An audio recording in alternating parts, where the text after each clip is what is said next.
तो हेलो बच्चों, आज की वीडियो में हम कवर करेंगे क्लास 11 का chapter number 1 that is called sets.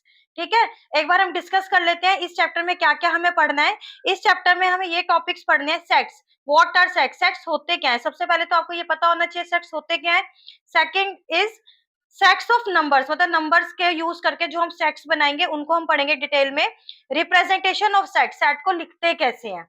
Types of set, set की टाइप्स, कितने टाइप के सेट्स होते हैं। ठीक है, तो ये जो 3 टॉपिक है ये हम कवर करेंगे आज की वीडियो में। और जो आगे के टॉपिक बचते हैं, सबसेट्स, सबसेट्स के टाइप्स, इंटरवल्स और वेन डायग्राम और सेट्स के ऑपरेट होने वाले कुछ ऑपरेशंस।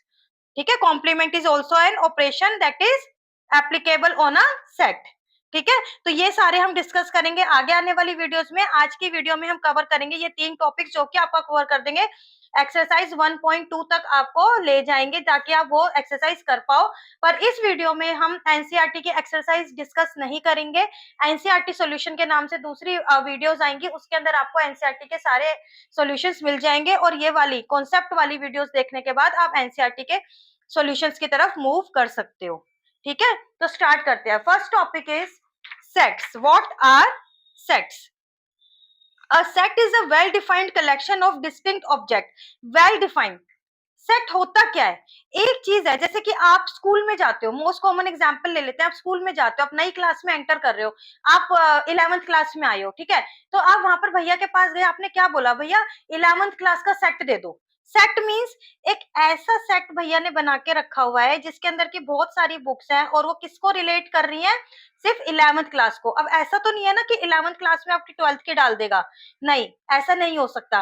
तो वो 11th क्लास का सेट बना के रखा हुआ है, ऐसी फर्स्ट क्लास का सेट बनाया है, सेकंड क्लास का सेट बनाया है। ऐसी बेटा similar type of things, well defined things जो कि 11th क्लास के ही लिए बनी है वो 11th क्लास के पैकेट में रखेगा, जो 12th क्लास के लिए बनी है वो 12th क्लास के पैकेट में रखेगा।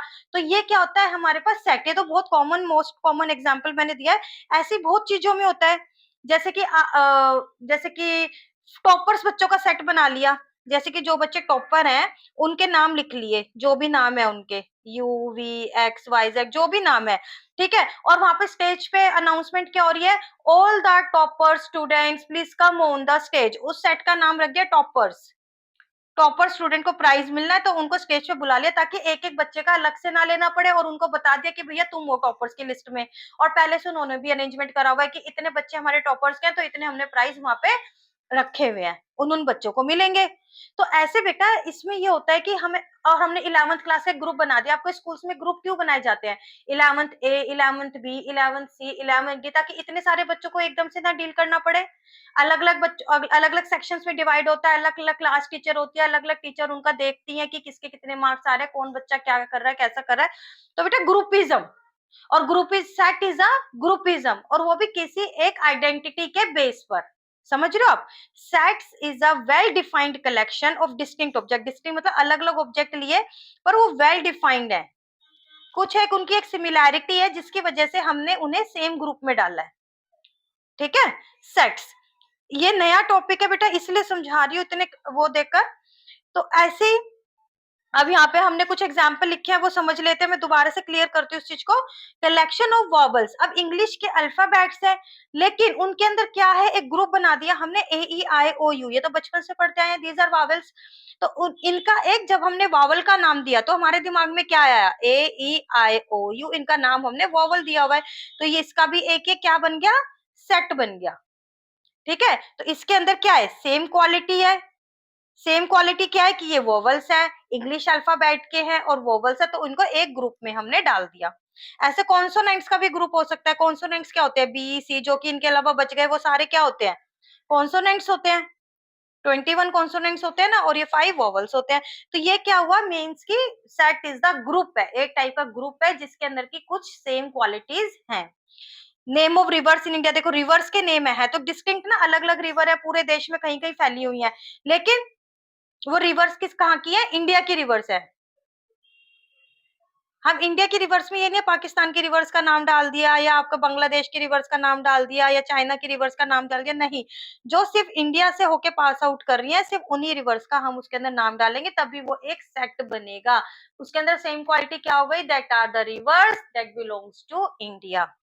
प्राइम फैक्टर्स, अब इसके अंदर क्या क्वालिटी है कि ये सारे जो आंसर हमारे पास आया है ये 210 के प्राइम फैक्टर्स है। ठीक है, तो ये एक ग्रुप इसका, इसको हमने सेट बना दिया, क्या बना कि ये एक ग्रुप बना दिया इन नंबर्स का कि 210 के प्राइम फैक्टर्स हैं।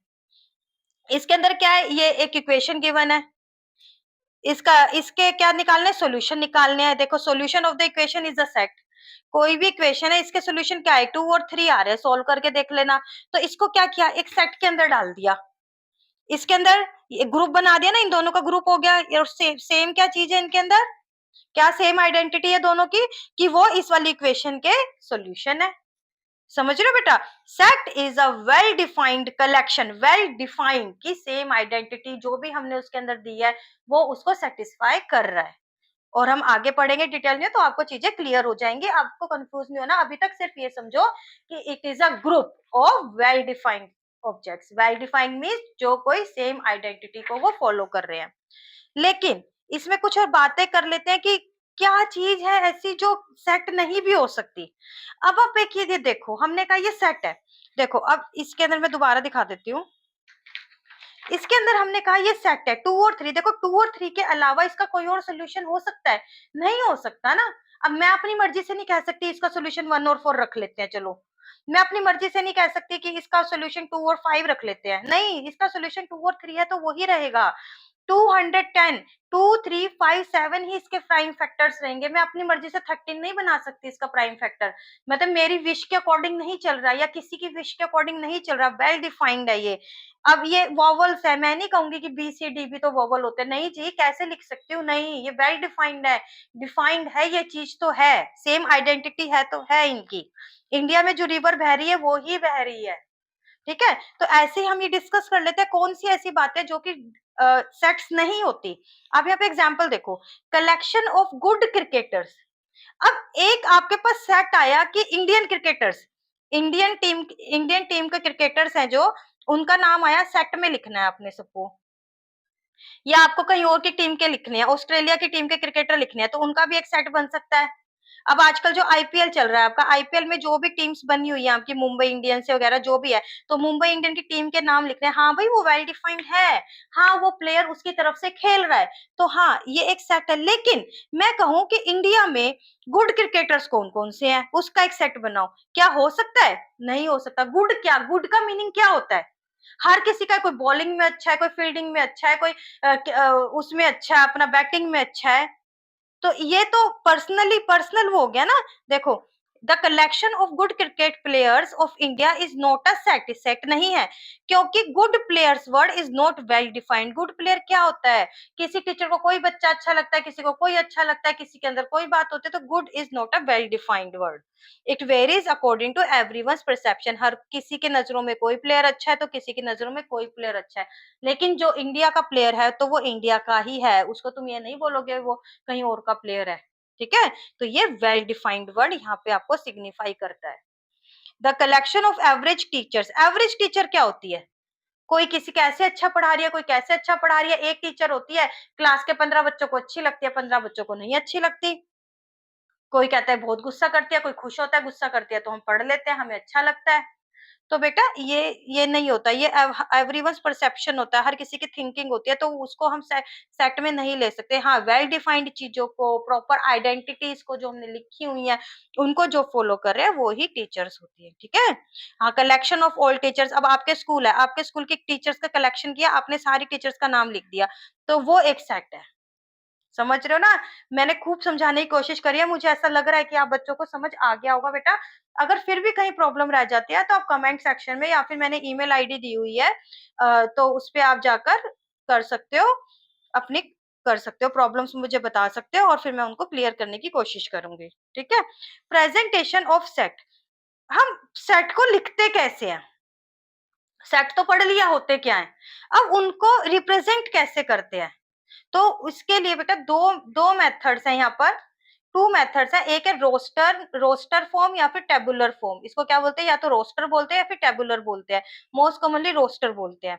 Second is the set builder form, तो फर्स्ट इज द रोस्टर या फिर टेबुलर फॉर्म, इसके बारे में हम डिस्कस कर लेते हैं कि इसको कैसे लिखते हैं। ऑल एलिमेंट्स, जैसे कि ऑल एलिमेंट्स है। जैसे कि हमने एग्जांपल देखा, अगर मुझे नंबर लिखने हैं नेचुरल नंबर्स लेस देन 10, 10 से लेस, और जो कि नेचुरल नंबर्स हो 10 से लेस हो, तो क्या आएगा 1 2 3 4 5 6 7 8 9। तो ऐसे हम इसको लिखेंगे, ऑल द एलिमेंट्स, सब एलिमेंट्स को लिखेंगे, दिखाएंगे इसमें कौन कौन सा एलिमेंट आ रहा है। Elements are separated by comma, देखा मैंने हर एलिमेंट के बीच में कोमा लगाया है, तो एलिमेंट्स को सेपरेट करेंगे कोमा से। All the elements are enclosed with braces, ठीक है, ये ब्रेसेस देखो मैं पहले भी बना रही थी ना, तो यही तरीका होता है लिखने का। ये कौन सी फॉर्म होती है, रोस्टर या फिर टेबुलर फॉर्म इसको बोलेंगे। द सेट ऑफ वोवल्स, जो हमने पढ़ा था set of vowels in English alphabet, इसको कैसे रिप्रेजेंट करेंगे, देखो ब्रेसेस से हम एनक्लोज कर रहे हैं दोनों साइड से, ऑल द एलिमेंट्स लिखे हैं और कोमा से हम सेपरेट कर रहे हैं। ये 3 पॉइंट्स आ गए यहाँ पे।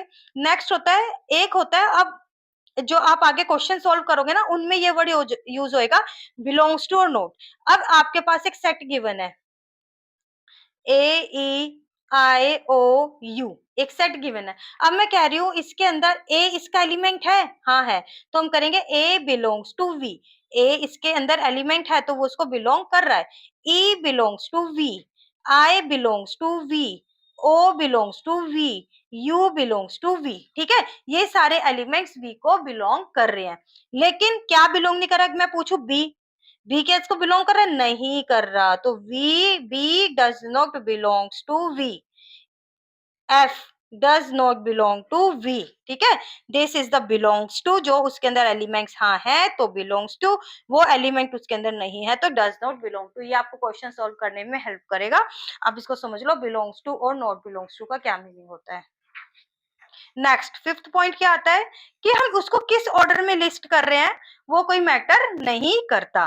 देखो अगर मैं लिखूं AEIOU या फिर लिखूं EUOIA, ठीक है, इसमें आ तो सेम ही रहे हैं ना, AEIOU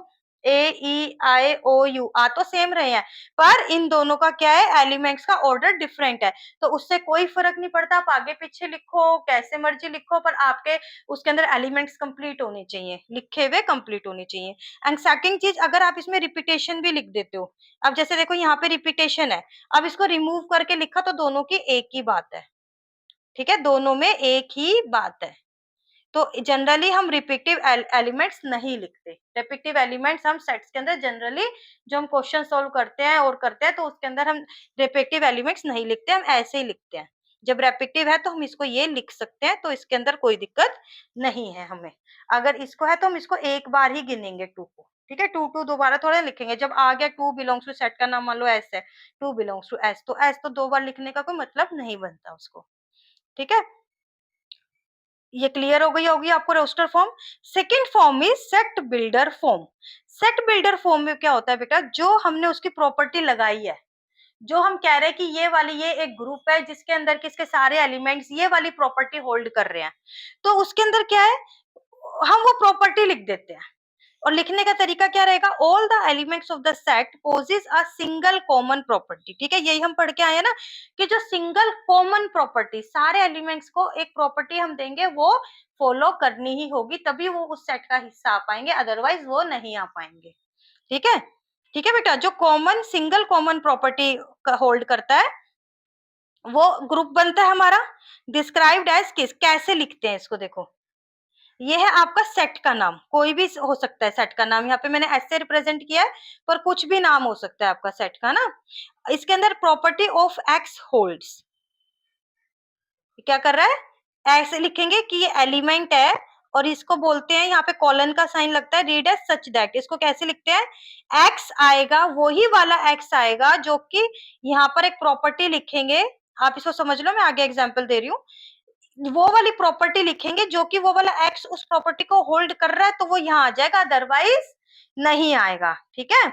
और इसको रीड कैसे करते हैं, the set S of all x such that, the set x S of all x such that property of x holds, मतलब जो भी प्रॉपर्टी है उसको हम वहां पर रीड करेंगे, आप एक बार देख लो, इसके कुछ एग्जाम्पल्स हैं।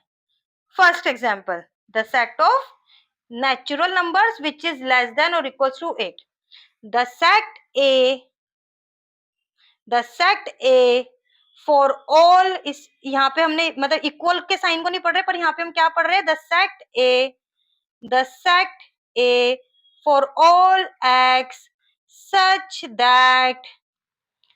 दैट अब वो कौन सी प्रॉपर्टी होल्ड करेंगे जो इस सेट के अंदर आ सकते हैं? सच दैट एक्स एक तो नेचुरल नंबर है, ठीक है, और x less than equals to 8 है। तो इसके अंदर क्या आ सकता है? नेचुरल नंबर है तो 1 से स्टार्ट होगा, 1 2 3 4 5 6 7 और देखो लेस देन इक्वल्स टू। अगर यहाँ पे सिर्फ लेस देन का साइन होता तो हम 7 पे रुक जाते, पर यहाँ पे हमारी प्रॉपर्टी क्या कह रही है कि लेस देन इक्वल्स टू 8 तक जो भी नेचुरल नंबर्स है वो हमारे सेट में आ सकते हैं। तो ये क्या हुई हमारे पास सेट बिल्डर फॉर्म। इसको रीड कैसे करेंगे? The set A for all x such that property such that x belongs to N, देखो बिलोंग्स टू वर्ड आ गया ना, and x is less than equals to 8, तो नेचुरल नंबर भी है और 8 के लेस देन और इक्वल है। तो यहाँ तक हमारा ये रोस्टर फॉर्म में मैंने आपको लिख के दिखा दिया, इजी हो जाती है थोड़ा समझने के लिए। सेकंड एग्जांपल वही वाला, the set V for all x such that x is a vowel in English alphabet, जो इंग्लिश अल्फाबेट में जो वोवल है वो इसके अंदर आ जाएगा। A E I O U B C D नहीं आएंगे क्योंकि वो वोवल नहीं है। The set of all whole squares, the set of all whole square, the set A में क्या आएगा?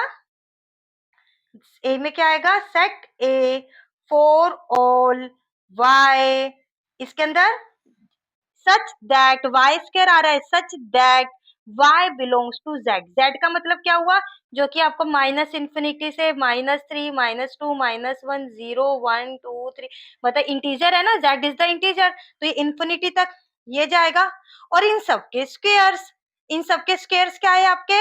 यहाँ से देखो, अगर यहाँ पे हम स्क्वायर करते हैं तो 1 का स्क्वायर करेंगे तो भी 1 आएगा और -1 का करेंगे तो भी 1 आएगा, ठीक है। 0 का स्क्वायर करेंगे तो 0 आएगा, ठीक है। अब ये इसका स्क्वायर हो गया तो सारे पॉजिटिव वाले हो गए ना, नेगेटिव तो रिमूव हो गया। देखो -2 का करेंगे 2 का करेंगे तब भी 4 आएगा, ठीक है। सारे इंटीजर्स का हम करते चले जाएंगे, 9 आएगा, 16 आएगा, मतलब कि सारा स्क्वायर्स का। और ये कहाँ तक जाएगा? इन्फिनाइट ही जाएगा, क्योंकि इसको हम रोक नहीं सकते। आगे तक जितने हमारे इंटीजर्स चलते जाएंगे उतना हमारा इसका सेट भी चलता जाएगा। ये भी हम पढ़ेंगे, infinite sets and infinite set. ये आपका क्या हुआ? इनफाइनाइट सेट बना। ये तो यहाँ पे देखो रुक गए, हम काउंट कर सकते हैं, इसको भी हम काउंट कर सकते हैं, इसके नंबर ऑफ एलिमेंट्स को। इसके नंबर ऑफ एलिमेंट्स हम काउंट नहीं कर पाएंगे क्योंकि सेट ही ऐसा बना है, क्योंकि इनफाइनाइट जाएगा। तो आपको मेनली यहाँ पर समझ आया कि सेट बिल्डर फॉर्म होता क्या है। बेटा ओके कर देना जब आपको समझ आए, तो प्लीज लिख देना मैम समझ आया, और अगर कहीं नहीं आया तो प्लीज बता देना मैम इस पॉइंट पे मुझे बात समझ नहीं आई, तो प्लीज इसको दोबारा से आप क्लियर कर दो। अब ये टॉपिक हम पढ़ते हैं सेट्स ऑफ नंबर्स, जो कि आप पढ़ते हुए आए हो, आपको पता है, बस उसको सेट्स की फॉर्म में एक बार हम पढ़ लेते हैं, डिस्कस कर लेते हैं। ये सब आप पढ़ के आए हो। We shall denote some well defined sets numbers by the following symbols. अब नंबर सेट्स तो हम मैंने पहले बता दिया कि डेली रूटीन लाइफ से कुछ एग्जांपल देके आपको बता दिया कि सेट्स होते क्या है, पर अब हम नंबर्स के पढ़ेंगे। और वैसे और मेनली हमारे जो हम क्वेश्चन सॉल्व करते हैं तो उसमें मेनली नंबर्स के ही हम सॉल्व करते हैं, एक आधे में नाम वाम दे दिए जाते हैं छोटे मोटे क्वेश्चन में, अदरवाइज वो नंबर से ही रिलेट करते हैं। We shall denote some well-defined sets of number by the following symbol. You are already familiar, आप familiar हो इन चीजों से। n is the natural number जो कि 1 से सेट होता है, 1 से स्टार्ट होता है। the set of all natural, ये ग्रुप है, नेचुरल नंबर है, इसके अलावा कोई और नहीं हो सकता, वेल डिफाइंड है। तो ये क्या बन गए हमारे पास? सारे सेट बन गए। तो set of all natural number को हम कैसे रिप्रेजेंट करेंगे? ब्रेसिस से, इसके सारे एलिमेंट्स ऐसे जाएंगे। अब इसके अंदर इन्फिनाइट होते हैं तो हम ऐसे ड्रॉप करके इसको ऐसे ब्रेसिस से क्लोज कर देंगे। अब इसके अंदर होल नंबर हमें पता है क्या होता है, जिसमें जीरो भी इंक्लूड हो जाता है, तो set of all whole numbers, इसको भी ऐसे लिखेंगे। इंटीजर्स का मैंने अभी बात बताया ही था पीछे आपको, इसको जेड से रिप्रेजेंट करते हैं, इसको डब्ल्यू से, इसको एन से। तो इसके अंदर माइनस इन्फिनिटी से इन्फिनिटी तक जाता है, इसमें नंबर्स होते हैं।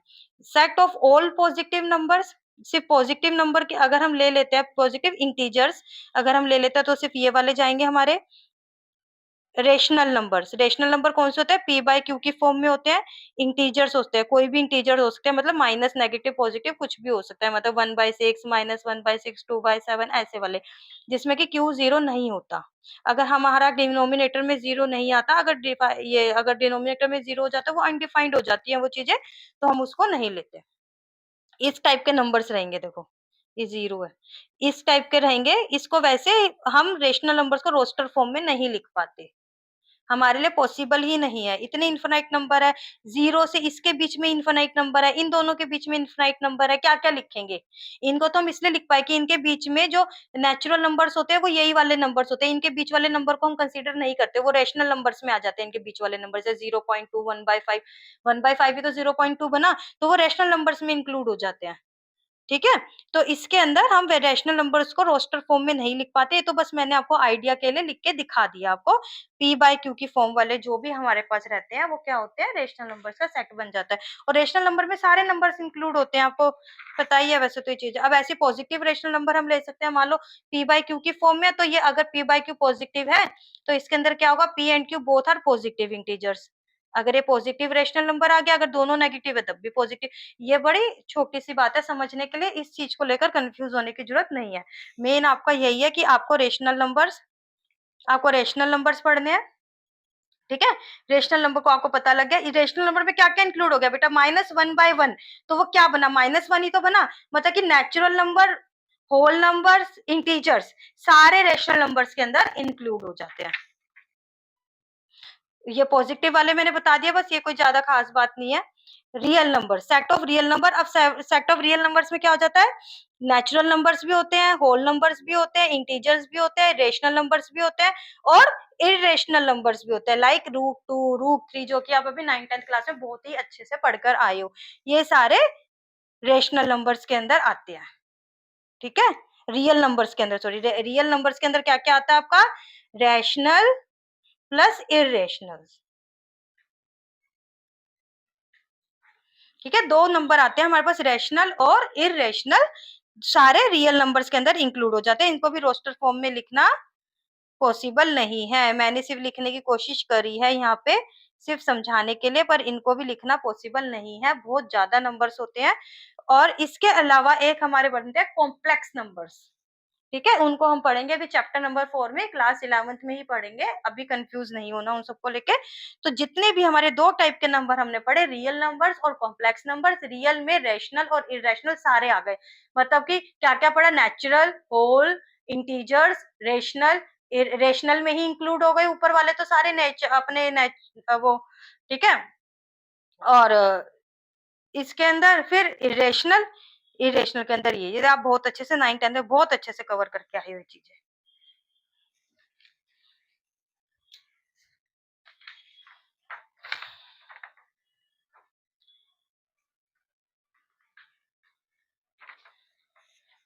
ये देखो, ये पॉजिटिव रियल नंबर्स, अगर हमने यहाँ पे प्लस का साइन लगा दिया तो सिर्फ हम, मतलब कि ऐसे नंबर जो कि ग्रेटर देन 0 है, ठीक है?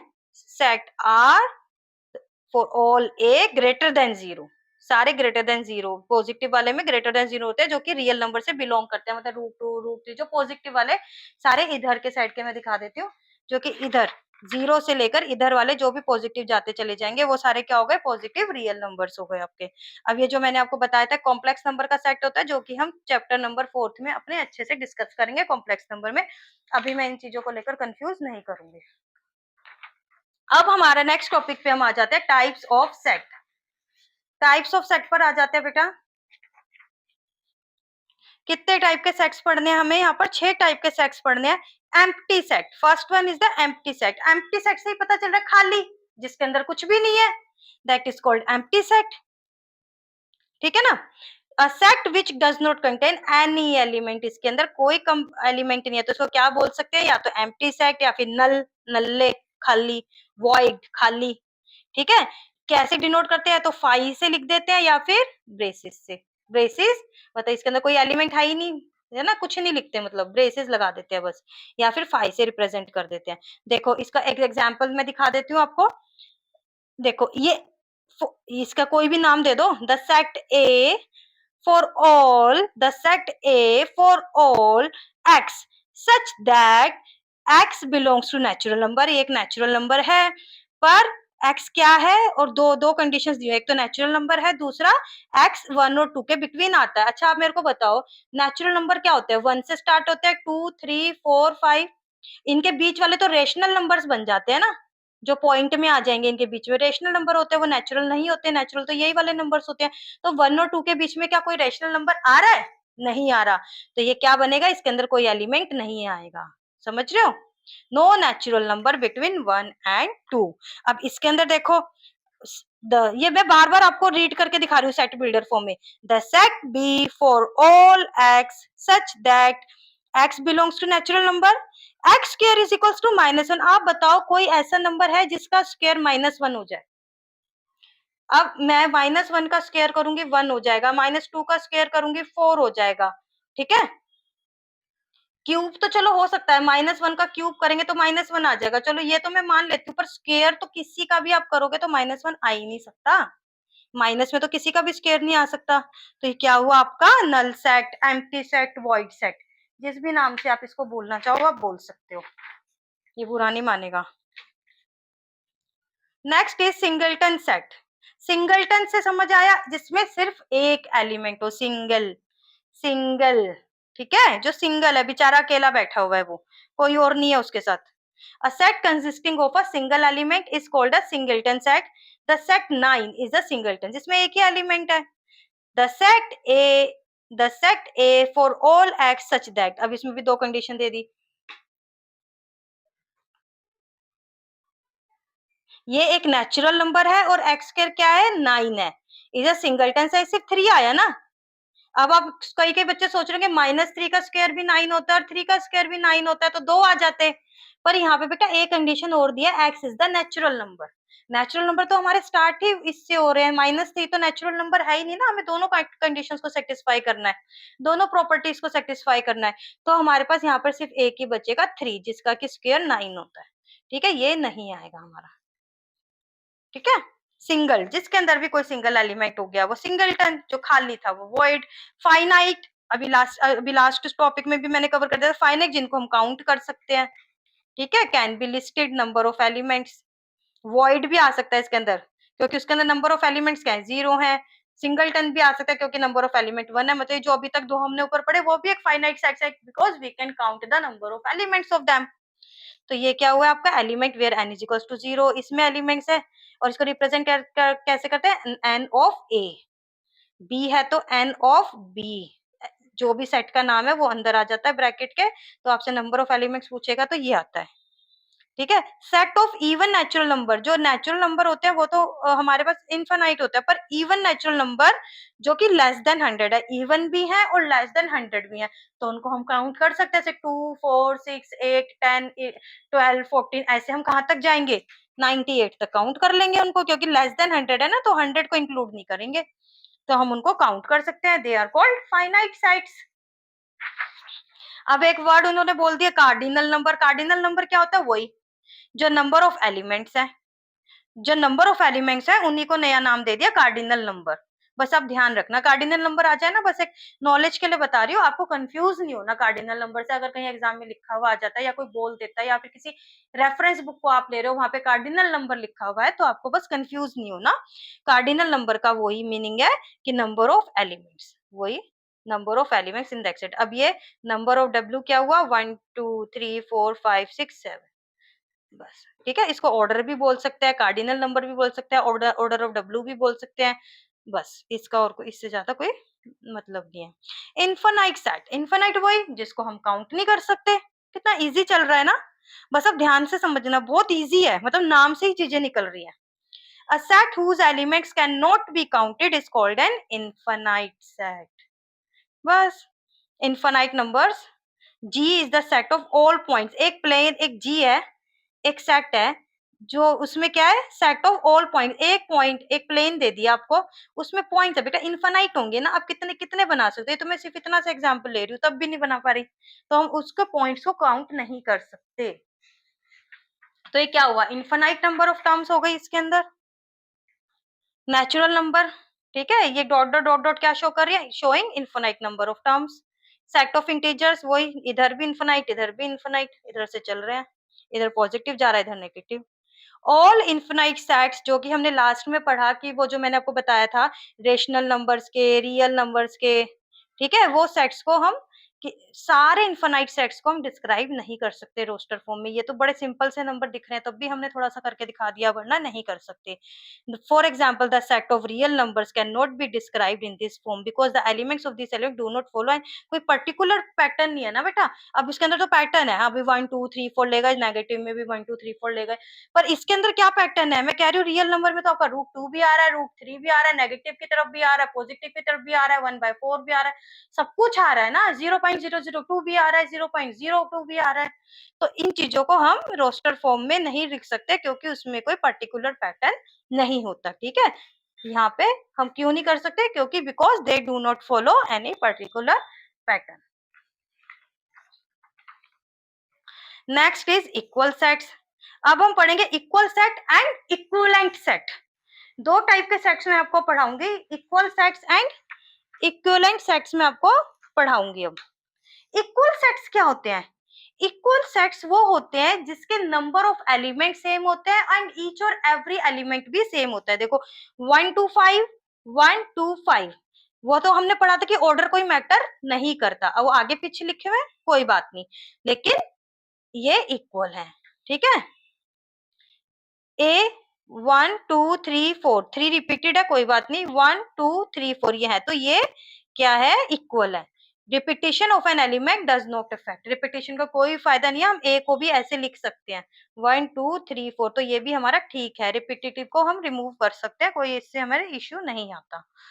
इफ टू सेट्स, अब अनइक्वल क्या होते हैं? इक्वल तो पढ़ लिया, each and every element must be same. ठीक है, सारे एलिमेंट्स होने चाहिए। अगर वो 1 2 3 4 है, अगर ए है 1 2 3 4 तो बी है 1 2 3 4, तो वो इक्वल है। अगर यहाँ पे हो जाता 1 2 3, यहाँ पे हो जाता 1 2 3 4, तो अनइक्वल है। इस यहाँ इधर एक एक्स्ट्रा हो गया ना आपका, समझ रहे हो?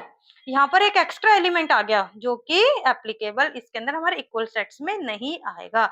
एग्जैक्टली द सेम, एग्जैक्टली होना चाहिए, एक ज्यादा कम नहीं होना चाहिए। टू सेट्स होते हैं एग्जैक्टली सेम नहीं है तो वो क्या हो गए? अनइक्वल हो गए।